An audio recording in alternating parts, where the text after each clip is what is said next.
they've had some moments where, you know, it's been captivating to watch TV, and it's welcoming because pro wrestling kind of needs them to win. Not because you like them or not because they're your favorite thing to watch, but for the entire industry. Because remember, this is an industry that many people thought that many years ago was on its dying legs in terms of popularity.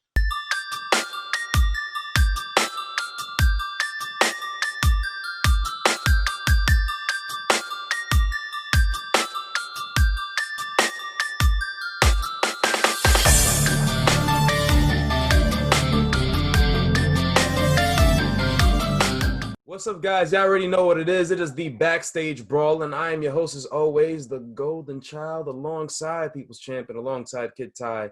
Hopefully, we get the diamond cutter pretty soon. You know, it's been a fairly long day. We're recording this right now at 6:55, almost 7. How y'all doing, first and foremost? It's been a long day, but it's good to be back and, just ready to get down with it. Kid Ty, we a day away from NXT TakeOver 3-1. How you feeling, brother? I'm feeling. I don't know. I feel like Shawn Michaels. I ain't got my words, but what do you call it? I really pulled a Shawn right there, right down to the face. But yeah, I'm excited. I mean, what is this? The first of the TakeOver number era? Now that we're actually well, I guess not, because we went to 25 and all that. But yeah, if they're gonna keep doing numbers, I like the numbers. I really do like the numbers. It kind of feels like a UFC event or like something where it's like, oh, take over this, take over. Like, keep track of the numbers. I like numbers. Yeah. And it's it's pretty cool to think about because we were thinking about, oh, Shane wanted to buy UFC, or Triple H wanting to have a more sporty feel. Look at what they do now. So we're gonna work our way into NXT, work our way into AEW and beyond. But want to kick it off. Last night, Friday night SmackDown, a bunch of things went on. The show started off with probably the most hyped up segment all week. Everyone was kind of like, oh, we don't want Roman to talk while Paul Heyman's on the mic. To now, oh, we're hanging on this kid's every word. And then he comes out with Jey Uso. You see the promo that they had. And Roman's like, yo, man, you looking at the title, you looking at the strap. Listen, you want another title shot? This is I didn't want to do what I wanted to do. It was the worst night of my career. But if you want it so bad, you got it. Hell in a Cell, you got it. But it'll be the most important match in the Universal Championship's history, to Roman's point. So what do we think about that promo? How do you guys feel like that played out? And the fact that it bled right into, AJ Styles versus Jey Uso. Let me preface by saying this. Shout out to AJ Styles for always being that person on SmackDown. When you need something, he's going to give it to you. In terms of Roman Reigns and the promo last night, it seems like every week he's getting more comfortable, more sinister on the mic in a sense. And I like the fact that he doesn't have to necessarily yell, kind of like when his face run when he was on the mic. I like the fact that it's slow, it's sauntering. You feel more of those words every word, every syllable.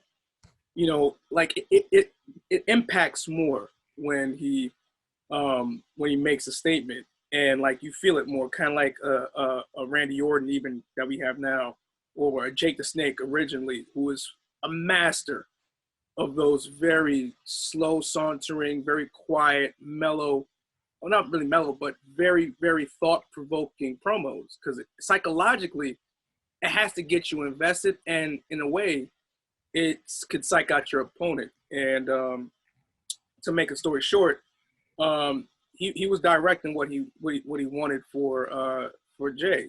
He said, listen, man, I wanted to get you to the main event. We did that, but if you take this opportunity, what I did to you then, listen, there's more where that came from with consequences, that will be sure to happen. And obviously it bled into the match, and AJ coming out and being that foil for Jay. I just love how they're making Jay a single star. in this short run. If this is a short run that you're making Jay Uso a superstar, I love what they're doing. I know, they fell into it by Roman being a champion and what Roman wanted to work with Jay, but they happen to fall into something very, very good. Obviously, it may somewhat interrupt someone else's push for the title, but at the same time, I love how organic the story's become. And that's kind of a cool thing because, like, not to cut you off, but like, we think about this organic, out of nowhere push, a couple weeks back, and even as recent as last week, we were, talking about Big E, Big E Langston formerly, and the push that they were trying to put out there, and it was kind of obvious that the commentators were pushing it. Backstage, they're pushing it. Obviously, next week he's gonna have a match with Sheamus. I don't know what the stipulation is, but it's a stipulation match. But we could see that on the surface, but beneath the surface, you see something by like a stark contrast with a Jey Uso, where it's organic and it comes out of nowhere, and you're just kind of like, you're half on the fence of, I didn't expect this, and / like I don't, I couldn't believe this, to now I'm believing this. I'm believing him being in the main event. I'm believing in him hanging with an AJ Styles, which is a crazy contrast to what we seen a month ago. It's just an interesting time, especially considering the fact that, we've seen the failure in it, whether it's heel or faces with a guy like a Jinder Mahal, to a person like now where it's Jey Uso, where it's just like 3 months ago we couldn't predict him being in the main event. Now it's just like, no, it's there. Good tie. Your thoughts? I had to quickly look this up. Thankfully, I'm on my laptop, so it's not as phone down. But I had to quickly look this up because I thought it was an interesting stat. There are two statistics for this Hell in a Cell pay-per-view that are interesting to me, and one of them does correlate to the Roman Reigns and Jey Uso thing. Now, since 2015, I believe, because I don't remember if Roman and the Shield competed in a Hell in a Cell. I feel like we'd remember off the bat if they did, but I can say at least from 2015 to the present, Roman Reigns has had, I believe, 3 or 4 Hell in a Cells. He's fought Bray Wyatt in a cell. He's fought Rusev in a cell. He's fought Braun Strowman in a cell. And Roman Reigns fighting these type of monsters in a cell, they haven't been like matches that people remember very well, if that makes sense. Like, it's not that the performances were bad per se. It's just that each Hell in a Cell match wasn't like, Roman, like when you think of somebody who's 3 deep in Hell in a Cell, you think of all their moments, you think of them being very experienced in the cell, which Roman is, but his performances have often come at the result of like really shoddy booking, which is not the case with this cell. The Bray Wyatt cell, everybody had their opinions on that. The Rusev cell kind of felt unnecessary. It was the first time the U.S. Championship was defended in Hell in a Cell, if I'm correct, and it was one of those, like, it didn't need the cell for the match to happen, but it kind of felt like because it was Roman, they gave him the cell off the name value type deal. And then, the match with Strowman ended in a disqualification due to Brock Lesnar coming in and messing things up, which started a trend that hopefully will not continue this year, which is the other statistic of Hell in a Cell main events that are uninspiring, like the Strowman and Roman no DQ and last year's referee stoppage with Bray and Seth Rollins. So the rumor is that Sasha and Bayley are going to main event, but even so, I would like for them to have a good Hell in a Cell match this year, which they can. Because another statistic that's interesting is that Roman competed in 2015, 2016, 2018. I don't remember if he competed in 2019 in Hell in a Cell. But in 2017, one of the years Roman missed on that streak of cells, Jey Uso was in a Hell in a Cell alongside his brother against the New Day in one of the most heralded Hell in a Cells in recent memory. It's actually one of the fan favorite Hell in a Cells since the cells have become more common in WWE. And it makes me wonder how this dynamic's going to go, which is why I say this might be the most interesting Hell in a Cell match Roman is in. The booking is not shoddy this time. like Randy said, is very organic. And the fact that Jay had a standout performance in his first cell, it makes me wonder personally how he's going to work with it in a singles level, again, working with his family this time. So for me, I wonder if what he brought in the 2017 style is going to stick, how the experience factor goes between the two, because they both had some credibility in the structure. So I want to see what the psychology is going to be. It's a very serious tone, a very like nasty tone between the two. So it's very appropriate for the cell. I know in the last episode I said I wasn't really a big fan of giving Roman everything, but if they're going to go through with it, I think they have a lot to work with that works in their favor. So I hope that they pull this off the way. And from a performance standpoint, I'm not really scared, but I hope that that on all cylinders everything comes together, the stars align, and everything turns out great, because in a Hell in a Cell, with there being virtually no disqualification, if you bar the 2018 one that happened, you could always see Jimmy come in. You could always see Heyman get involved, like Jericho did for Kevin Owens a couple years ago. So there's a lot of different dynamics that go into it just off of the match itself. And I think the story is only going to get more compelling as we get to the event. So Yeah. Before we move on, don't be surprised if Tamina gets involved with this feud either.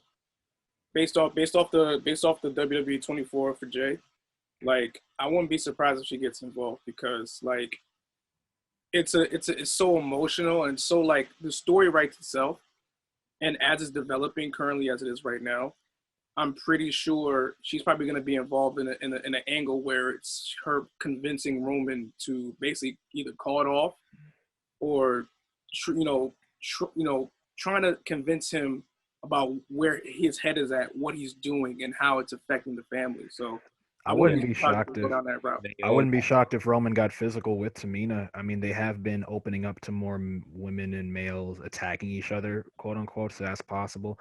I also wouldn't be surprised if it ends up with Tamina and Naomi ending up being a team on an unrelated note because of the women's tag division too. So there's a lot of different branches that this can go through. But Tamina is an interesting thing to think about going in the Hell in the Cell if they go down that route. Yeah, there's so much possibilities there, and like not for nothing, back when the New Day faced the Usos, of course, like the Usos came out with the dub.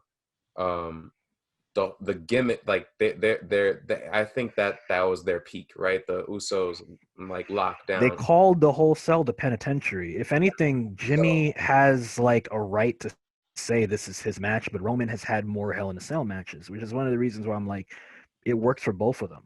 And all like for Jay's case, like for him, like I think in his case he could probably say, "Hey, last time you were in this, you didn't walk out the victor."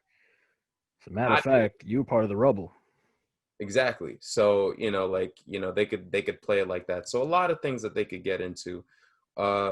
Another thing that came off of there's a lot of stuff that went on Raw. We could get into Kevin Owens popping through. Why was Kevin Owens on SmackDown? Yeah, they're trying to hype up the whole draft thing, and now with I think Raw they did something similar. I forget. Do they still have that rule where like SmackDown and Raw stars can appear like 4 times a year? I think it's more so emotion, but the biggest takeaway of that fact is the fact that Alexa Bliss has fully turned herself to the dark side. She's turned herself to the side of Bray Wyatt, the Fiend, and the Fiend basically attacked Kevin Owens, and Alexa Bliss was simply the person who led him up, shook hands, and it was kind of like a very telling picture to write them off into commercial break. Guys, what do we think about that promo? I'm interested to see the fallout of that whole like segment on the Kevin Owens show. I kind of get what they're trying to do, but they got to be better with organizing how this makes sense. But I will say that one of the things people brought up a lot when it came to this segment was the fact that, Bray's hands, the fact that his gloves have the hurt and the heel, and whichever one he uses transforms a person. And oftentimes you'll see when Bray interacts with somebody and does the mandible claw with the hurt hand, the person that gets hit with a hurt hand often reverts back to their original form or their peak form or who they were before. We saw that with Daniel Bryan, where he went from being like the GOAT that we all knew, kind of back more to where he was in like 2011, where he was more Danielson-esque. You saw that with Goldberg, where he became an unstoppable monster again after beating Bray. It seems like whenever he encounters somebody, even more recently with Braun Strowman going back to being a mindless monster. So if the fallout from those events, assuming that they keep that consistency up, comes in, it'll be interesting to see what happens to Kevin Owens. Does that mean that Kevin Owens is going to turn back to a heel? Is he going to go back to being a dick? Because recently one of his narratives has been him, realizing what's important to him. Yeah. And that can be spun into him being a prize fighter again. It could even I know this might be a stretch, but it could even lead to him not using the stunner anymore and going back to an older finisher like the pop-up power bomb or even the package pile driver if he were to get the clearance for that. So for me, that's kind of what I'm more interested in as a side note, because I already know that this storyline is going in the right direction with Alexa Bliss, who is doing a very good job selling her hypnotism, selling the fact that she was under the Fiend spell. She was like enamored, almost giddy at the fact that, she got to meet the Fiend and understand him in a way that other people haven't been able to, similar to Harley and the Joker. So for me, I think it was an all-around good segment. Again, I wish it would have made a little bit more sense in terms of how we got to this segment, but the fallout for it, I think, is the more important part, although I hope they don't get comfortable with having these weird-ass plot holes. So to talk about plot holes, and this may be a minor one, but considering the continuity, I feel like it's one that's very telling. Person who was not present on last night's SmackDown and on the pay-per-view was Nikki Cross. She's been a whatchamacallit, big part of the Alexa Bliss story arc for the better part of a year plus. People's Champ, pending the return of one Nikki Cross. How do you see her interacting with the Alexa Bliss storyline? I know we were hinting, I believe last week or the week prior, we were hinting at her perhaps joining. What if you were to book this little thing? How would you see the dynamic between Alexa and Nikki turn out? I think the end goal is basically, if you were a betting person, the end goal would possibly be having Nikki Cross joining Alexa Bliss and then and Bray having a sort of hive of associates. I believe that could be one end goal. Another end goal could just possibly be Nikki just going on her own, where she could possibly be her own superstar. Because for the better part of 3-4 years, Nikki Cross has been associated with a group, whether it be Twisted, with Twisted Bliss, or Sanity. I think this is a golden opportunity if they do pursue it, that Nikki Cross can basically venture off on her own and basically establish herself as a superstar. I do believe that when she does come back, they're probably going to have some type of push and pull in terms of their relationship before they completely sever ties, and then they can have that rivalry, which can possibly, extend until possibly Mania or possibly before that. But in this current arc is where we're seeing things right now. Nikki Cross is someone that you basically can create as an ultimate babyface. Where on SmackDown, there's not a clear one necessarily. Naomi, you can say, but at the same time, the way they're basically booking her case, you wouldn't put her at that top situation. And then, of course, with Carmella coming back, she's not necessarily the face either. She's basically coming back as a narcissistic woman saying that I'm better than you. What's up, MJF? So in that regard, you have to basically look at Nikki Cross as someone that you can build as a top babyface, and the story is there. So, when you ask that question, I can basically allude to the fact that upon return, that's the kind of direction that they should take with a Nikki Cross. This is her opportunity to finally break away from the stigma of being associated with someone and being by herself, and becoming someone that can be a potential champion by her lonesome. and being just wacky, just being her wacky, loony, crazy self. We haven't necessarily seen her Just no like. more tight leather pants. All right, I'm gonna talk now because Yeah, yeah, go ahead. I'm gonna say this. I think it'd be very interesting if Nikki Cross is the one to crack the code in terms of the Fiend thing as well. Whether it be you could have an angle where she's saving her best friend, or you could have an angle where she is the sacrificial lamb to the best friend in Alexa Bliss, or she's like the first sacrifice to prove her loyalty to the Fiend. But I think that the fact that Nikki Cross has a history of acting crazy is kind of interesting because it's like mind games usually are played by the Fiend, and for someone who's already kind of deranged to have mind games played on her and it doesn't affect her, I think that's an interesting story arc that they could play around with. Because if Nikki Cross is already in this mindset, or she gets pushed back to that sanity mindset where it's like she's unhinged, then what is the Fiend really going to be able to do about that other than try to manipulate it in his favor, or Alexa Bliss manipulate it in her favor? I agree with Randy. I think that it's about time Nikki Cross stands on her own because it feels like she has been given a crutch at every step of the way on her run in the main roster. Although there is a part of me that also feels like this might be a way to introduce Killian Dane as well to the main roster if Nikki Cross were to need an equalizer. Because if Nikki Cross is getting hurt as much as she is, um, introducing Killian Dane, and I don't like doing the whole relationship thing. You know how I feel about that because they overdo it. But in this situation, it would actually make sense because you need a Hoss or someone tough enough to fight the Fiend. And Killian Dane is one of the few people who's physically imposing enough that you could sit there and go, yeah, he could fuck up Bray. Like you look at his size, his ability, and they're very similar in their attributes too, just from a physical standpoint. So I could see that happening as well if we're thinking of like long-term possibilities. So, and it doesn't even mean Killian Dane has to be on the main roster. I mean, with the draft coming up, you never know.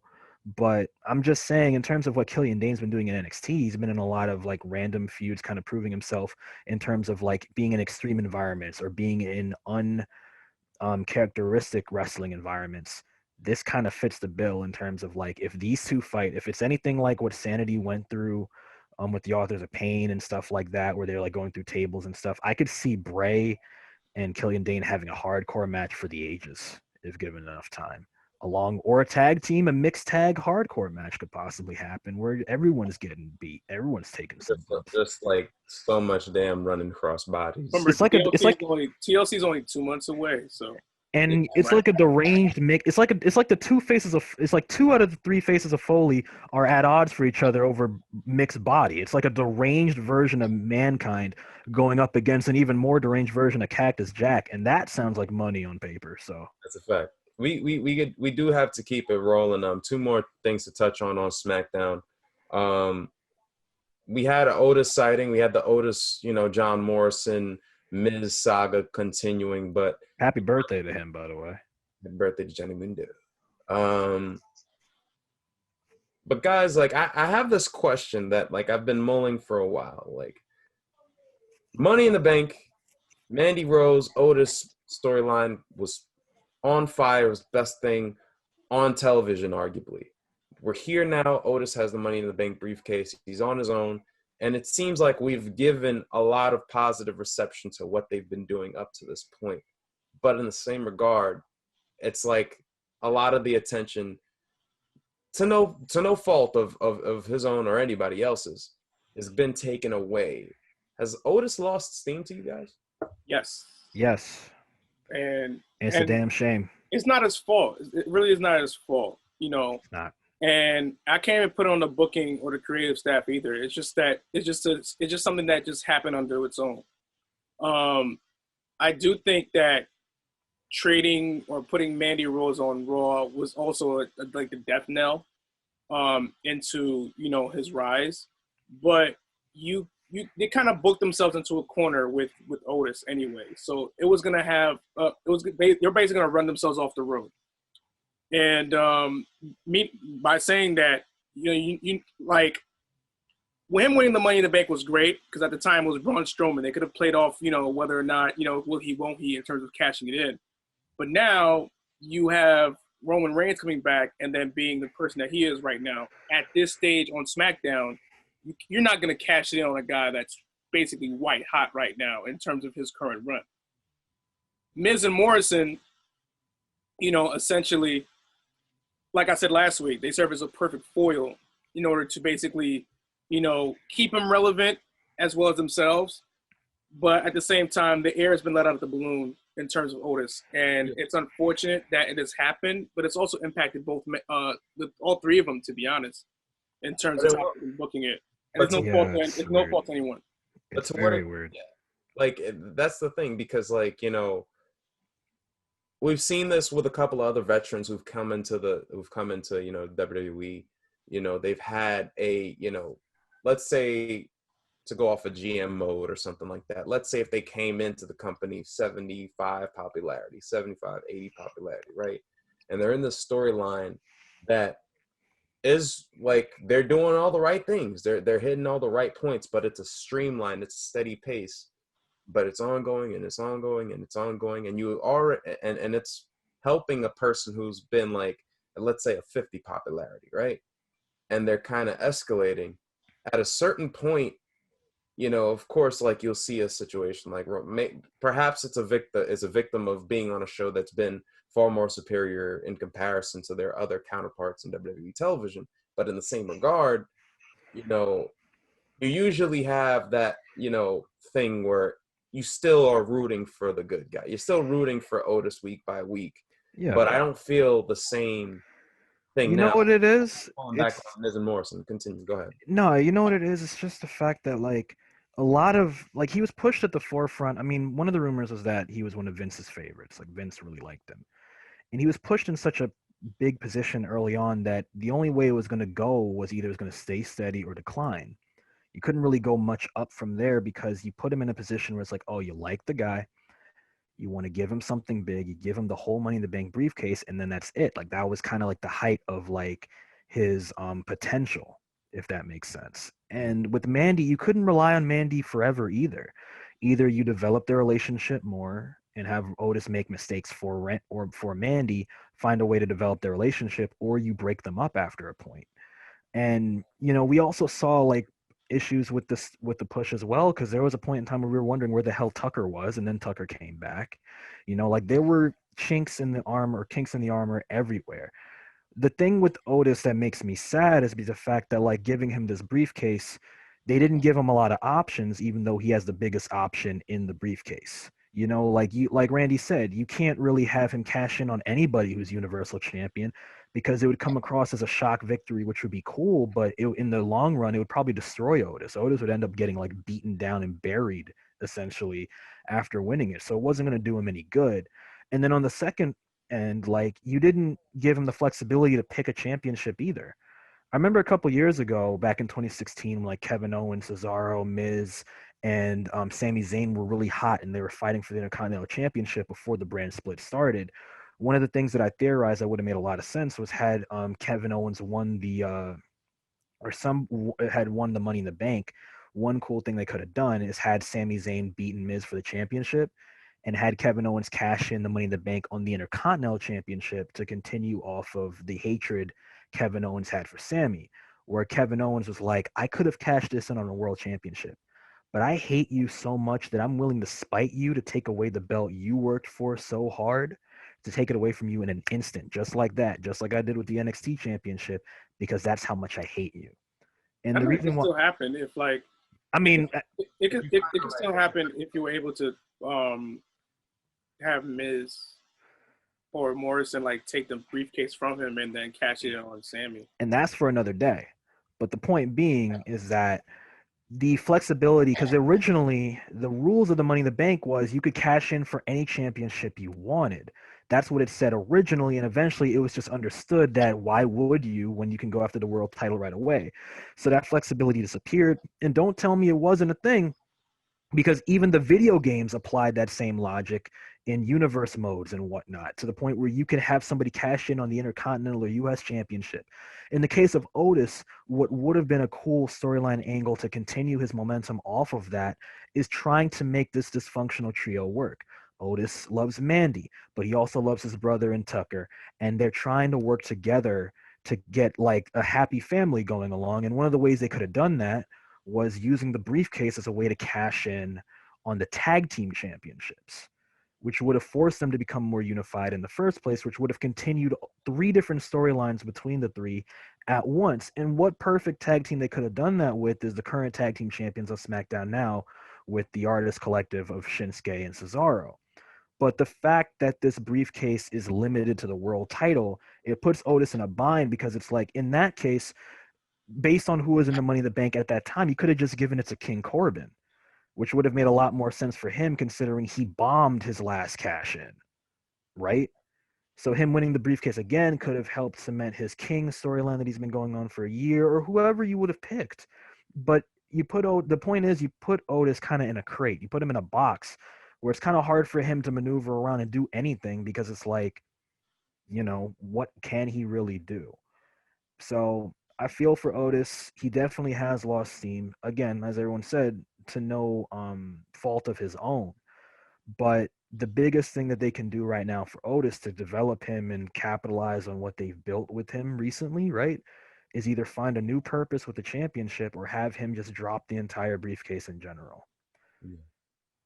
Yeah, it's definitely, an interesting thing to think about, like, as to where they go with it based off of all the things that have been mentioned above. Shouts out to, on SmackDown. We don't even have to get into it, because I'm pretty sure we all are in agreement that the fact that the Intercontinental Championship main eventing on SmackDown, doing his thing, same thing, Jeff Hardy doing Wizard. What did I tell you? You had to be looking out for Sami this weekend, man. Let me get my Sami Zayn shirt real quick. Let me go get one of those on WWEshop.com. And Zayn. He wears shirts, right? Like, he's not just dressed up like a hobo director looking for his next film. No, he hobo Seth Rogen. That's what he is. We got to move on. We got to move on. So of course, not only SmackDown went on this week, but also you had NXT and of course AEW. We'll get to NXT a little later on, doing a little bit of some predictions, but AEW, next week they're going to be having themselves an anniversary show of some sorts, and it was essentially hyped up with one Cody Rhodes coming in and basically putting his stamp on the match that he's going to be facing, one Brody Lee in. Dog collar. Mr. Brody Lee. No relation to Mr. John Bradshaw Layfield or anybody. But, they basically promoted the event with that particular match amongst some other things. But I did want to get into the fact that this is the 1 year anniversary of AEW. It officially passed on October 2nd. Overall, because, they've had their highs, they've had their lows, but it is a new company. Overall, if you were to have to grade AEW and what they have done over the past year, what would you guys give them? Word to Stephanie, you're a B+ player. Now, but I don't mean it as if they're just bad, but I give it about a B+, because this is their first year, and to their credit, they've given themselves room to grow. I know COVID unfortunately has kind of hampered a lot of their stars that they've had, like a Pac and other stars that they have overseas and beyond. So, but for the most part, they've done a great job in terms of being an alternative. I know when they first came out, they kind of pushed the narrative in terms of being different and being better than WWE. I kind of like that. I kind of like the fact that over the last couple of months, they kind of started scaling back and find their own identity, not attaching it to any of the NWA or early WCW vibes. They're trying to find their own stamp of an identity. And Cody, to his credit, has done a very good job, backstage and with these new stars coming in, whether it be WWE implants or not. I mean, obviously they're going to have, they're going to have creative fluctuations like every company does. But in terms of the year, in terms of memorable stuff that they've done a lot of great things that have been memorable, whether it be from the Inner Circle, whether it be from, the Dark Order, recently with Mr. Brody Lee, or even Moxley, the Elite, FTR. They've had some moments where, it's been captivating to watch TV, and it's welcoming because pro wrestling kind of needs them to win. Not because you like them or not because they're your favorite thing to watch, but for the entire industry. Because remember, this is an industry that many people thought that many years ago was on its dying legs in terms of popularity. Bringing this outlet helps the totality of the industry, whether you're in the indies or overseas in Japan and the UK. This creates an opportunity to basically, broaden the horizons, especially with WWE's big reach in terms of sports entertainment. AEW can bring in those fans that love professional wrestling back to the forefront. Those who are watching indie products can basically now put their eyes on another national product that's on TV. So it gives them a fighting chance, and it's not slighting Impact as well, who's been doing it since 2002, whether it went from Fox Sports Net to AXS to Spike TV, now Paramount Network. This gives professional wrestling as a whole a new something to basically keep their eyes on, and keep the interest alive in professional wrestling. So this is a win for them to be here for a year. I know they got an extension recently, and I know next week is going to be a huge show with the 30 years of Jericho, and of course a dog collar match that you mentioned with Cody. This is something that the forefathers and even people in WWE, whether they like to admit it or not, love to see and want to see, because it helps everybody in general, put more eyes on the product. It's competition, it's definitely competition. You talk about, them kind of looking at each other. Kenny Omega was literally attending a WWE pay-per-view. That tells you all you need to know about, how, the programming is. Kid Ty, what's your thoughts on and your grade for AEW? I don't know. I think my sentiments are fairly the same to Randy's. I'd say a couple notches down. I wouldn't give them a B plus. I'd probably go a little bit to more of a B minus, only because I think that AEW's attitude early on in terms of being an alternative, but also the shots they'd constantly take at WWE kind of hurt them a little bit, in the sense that, like, if you kind of just went about your business more with more subtle mentions of you being an alternative, it would have rubbed people a little bit better. Because the current attitude towards the WWE, towards the sports entertainment approach to pro wrestling, because of how badly it's been done the past decade, especially in the recent years, right, is this bitter attitude towards something that a lot of people grew up loving, something that was a lot more genuine in previous years. And no era is exactly exempt from having bad booking. Plenty of the golden eras of pro wrestling the people herald have had bad booking, but one thing that kept people coming back to is, a good mid card or some genuine stories or characters feeling like themselves. And WWE has failed to deliver on a lot of those for whatever reason, regardless of what you bring to the table. So for some people, have that bitterness felt more like a we'll overlook it, because it's like we all feel that way. He's basically saying what everyone's thinking. But I think that sometimes doing stuff like that can kind of hurt your reputation if you do it too often, because it comes across as like you're doing it to spite everybody. And it's okay to do it to spite people. I mean, it's competition, right? But if you do it more subtly, it comes across kind of more natural and it flows better, versus it being the forefront of your identity, which, to Randy's saying, AEW has struggled to find their identity in the past year, and it's only been their first year. I mean, you brought up TNA, right? Bringing up TNA in its infancy, a lot of what they were bringing up was like a mix of the independents and a lot of castaway stars from ECW, WCW. You saw a lot of names of the past appear during that time because they were trying to get work. And when NWA TNA was around in his first year during that pay-per-view era, right, where it was just you had to buy a pay-per-view to see it.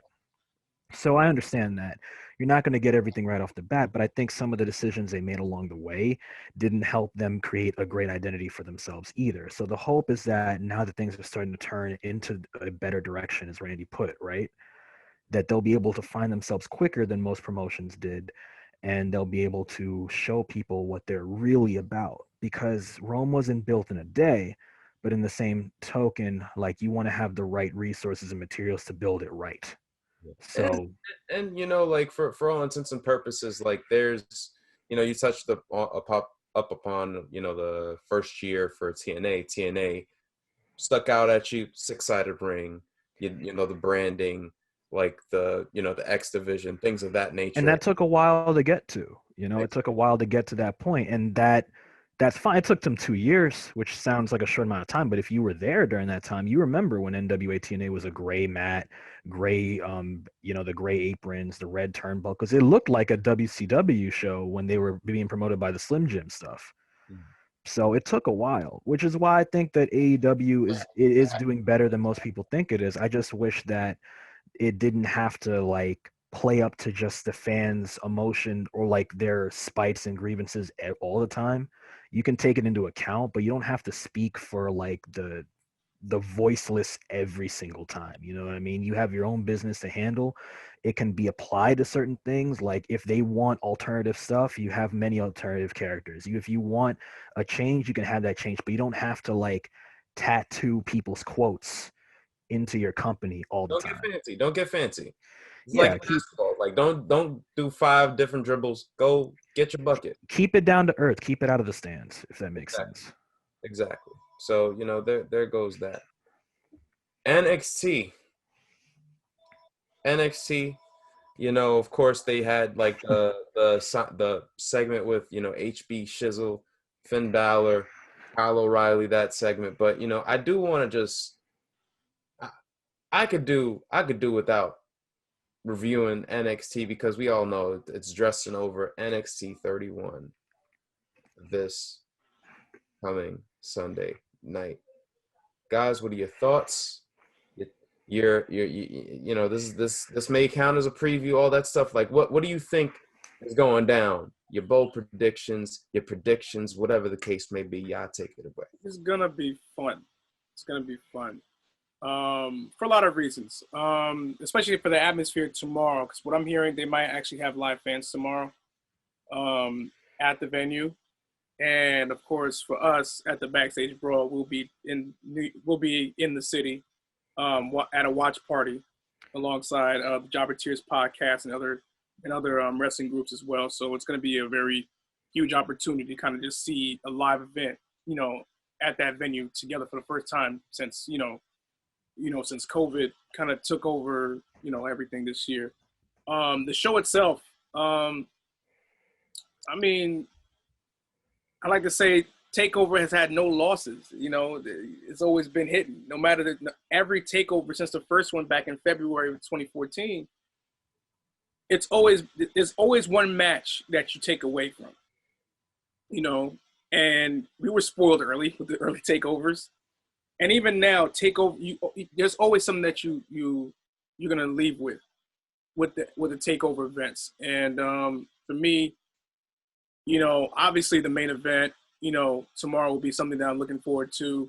You know, Damian Priest is another thing that I'm looking forward to seeing how well him and Johnny are going to work. I think it's the first time Johnny's going to work with someone in terms of length that tall. So it's going to be very, very interesting to see how that dynamic is going to work, especially with their styles and how they mesh. Tomorrow's going to be fun to watch. I mean, TakeOver, you know, on a Sunday, no less. It's a big opportunity to see what the yellow and black brand get a chance to do prior to the draft. And, you know, for a lot of people, I know they're going to be showcasing some talent. So it's going to be very interesting to watch. Yeah, you know, like there's definitely some interesting things that, you know, we're thinking about, especially, you know, for example, you got Isaiah Swerve Scott, who, again, SmackDown bound, you know, allegedly. So it's going to be interesting to see how, you know, like that match is going to turn out for the Cruiserweight title. Kid Ty. Yeah. What you thinking about? My mic is on. Let's go. First and foremost from NXT, one thing that I've always appreciated about NXT is that, you know, when you use these episodes, these go-home shows, a lot of times you'll see them do stuff like, you know, the one-on-one segment interviews, the stuff we saw with Isaiah Swerve Scott and Escobar, you know, where they have like they're in different locations type thing. Mm-hmm. Like we've seen that a couple of times in WWE, don't get me wrong, especially one of the memorable ones, sorry as I catch my breath, Samoa Joe and Brock Lesnar in recent memory. But I prefer when NXT does it because a lot of times, you know, they go with the fight feel. They go with the more sports-centric stuff, which they've been doing for years. A lot of their best commentary teams, a lot of their best matchups have been very much with their best athletes and their best performers from an in-ring standpoint. So I think that that's helped hype up the show very well, especially considering this match with Finn Balor and Kyle O'Reilly is being expected to be a clinic when you have two of the best like mat workers, two of the best pure wrestlers in the company working with each other. So for me, I'm looking forward to this event a lot. Like I said, I love the number theme. It gives it, again, that fight feel that a lot of fans kind of get from mixed martial arts. I kind of get it from mixed martial arts as well, but I also appreciate the fact that they're just acknowledging numbers, because after a certain point, it got annoying when it was just WrestleMania and they wouldn't call it WrestleMania this and that up until recently again, right? A lot of if it ain't broke, don't fix it. So I'm looking forward to this event. I'm also looking forward to the other matches on the card, Gargano and Damian Priest. This is one of the few times I'm actually looking forward to a Gargano match just because I enjoy Damian Priest. Like, I've enjoyed what he's been transforming into. I'm still trying to figure out what style this man is, because big men are changing in wrestling, for the love of God. Like, especially from the era of that we've grown up on, whether we were alive or not, just in terms of archival footage, Big big men are men. changing. It's Like, time to evolve. when we were watching predominantly WWE stuff as kids, we would get a Sean O'Hare maybe once, twice, max three times a generation or a collectional roster. Now we have like 7 of these at once. And it's just one of those things where I'm like, a dude the size of Damian Priest hitting spin back martial arts kicks makes sense and doesn't make sense at the same time to me. It's like someone would be like, you would say to your friend, yo, that makes no sense. Yo, he's too big for that. And they'd be like, but dude, UFC competitors are taught how to roundhouse at 6'9". I'm just like, Yeah. he right. It's He like he right. it's such So it's an interesting thing because like similar ways, like I compare in a lot of sports. Again, like I'm big on basketball, as we all are. So you go back to basketball where it's like big men are much more versatile, and then the big men of old are like, yo, we could have done that. Like you. yeah, and it's funny because and you hear like back in the day, like we were just watching a couple months back the Ruthless Aggression anthology, and then you saw in one of the episodes when they were covering the Evolution, Mark Jindrak, the fact that like everyone was kind of like high on him getting into Evolution, and they were showing off his vertical and this and that, and in the ring all he's doing is clotheslining people. And so it's like now you kind of see people out the forefront, like, hey, get inside your bag, be your Dominic Dijakovic before. right. And speaking of stuff from the network, even when Undertaker was bringing up the fact that back in the early 90s when he did the initial version of The Undertaker, he had to be very stoic. He had to be very calculated in the ring. He could only really pull off some of the athletic feats people had seen of him as Mark Callis or the Big Red during that period from time to time, which is why you'd see the flying clothesline every once in a while, or sometimes he'd bring out the heart stopping like rope walk elbow drop, or the old school. He'd only bring them out at certain times because even though he had the ability to do it because of his character, he had to play more of that zombie kind of like slow motion type of feel, which was fine. And we've come accustomed to seeing certain types of big men over the course of professional wrestling history. I mean, God, look at people like Bam Bam Bigelow, Vader, Kane and Taker themselves, as they were allowed to expand their arsenals, were able to show how great big men can be, especially in those balanced type of pacings. And, that's just, WWF, ECW, WCW, that's just a few. Like I mentioned Sean O'Hare before, but me getting used to seeing even a guy like Cesaro, who's I think like 6'3", 6'4", springboarding and doing 619s and stuff like that. I think it's awesome for a lot of those type of wrestlers to be able to show we can do more. A lot of heavyweights of the past probably would tell you, yeah, we could have done that too, but because of the time, we weren't allowed to show it off. So it kind of gives you that, like, as a fan of old school wrestlers, you'd be like, yo, they never even reached their full potential. We didn't even get to see all of what was in their book. But in the same token, for the newer wrestlers, it gives them the freedom to express their art in a way where they can show that this type of archetype doesn't have this low of a glass ceiling. So for a guy like a Damian Priest, that's really awesome because he gets to do things a lot of heavyweights before his time didn't have the ability or the privilege to do. And facing somebody as dynamic as Johnny Gargano, I'm sure the match is going to be very exciting. They could go a more methodical route with it since Gargano's a heel. We've seen a lot more methodical work from him. But you never know. We also bring up the fact that Adam Cole could possibly get involved in the main event. A lot of people are looking at this as like this is going to have a clean finish. And maybe on something we've seen in recent years of New Japan, we'll get this awesome wrestling match, but then we'll get a WWE type run in. We've seen that in New Japan with the Bullet Club, where you get a cool ass match, and then somebody will come in at the end, and it's like, oh, you feel fulfilled because you got a cool match, but you didn't get the finish that you wanted on some WWE type mess. So there's a lot that can play out with this. There's a lot of interesting. To be honest with you, it's one of those events where it's okay not to be able to predict what's going to happen.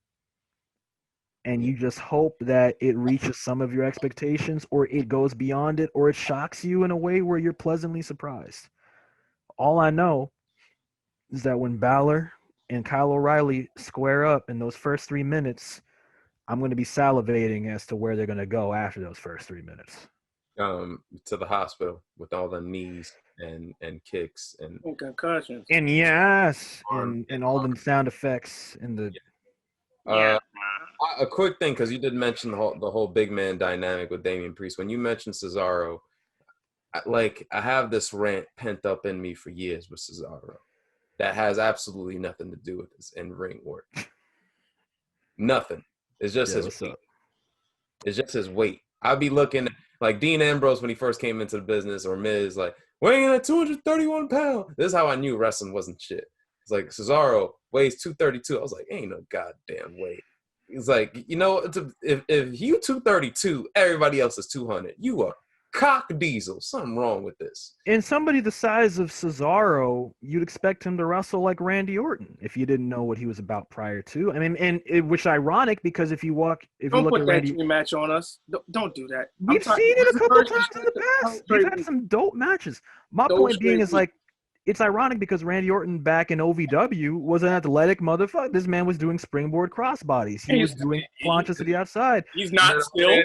He still is, but I'm saying like in terms of showing off those aspects of his athleticism, OVW into his early run in WWE when he was blue tights, gold stripes Orton, and even in the early parts of his 03 run when he was on Raw, like he showed elements of him that we would never associate with that archetype of a heavyweight, especially in the confines of WWE.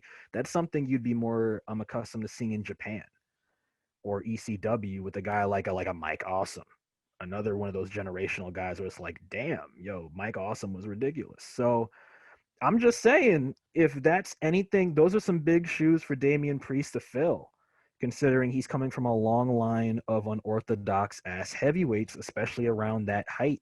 He's in the height. Like a lot of people make the comparison of him to Baron Corbin, like he's what Baron Corbin should be.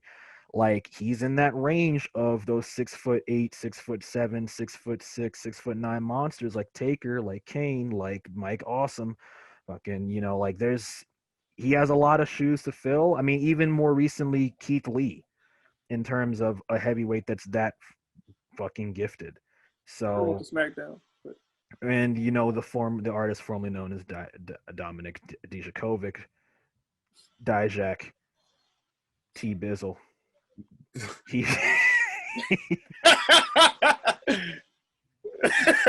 Oh man. Let's not retribution. Look, we're just gonna pretend that's not. Y'all better not show up at this pay-per-view. I swear to God. Y'all show up at this event. Imagine. Can you imagine? Yo, if you want, I think I know who might though. What? The former NXT World Champion.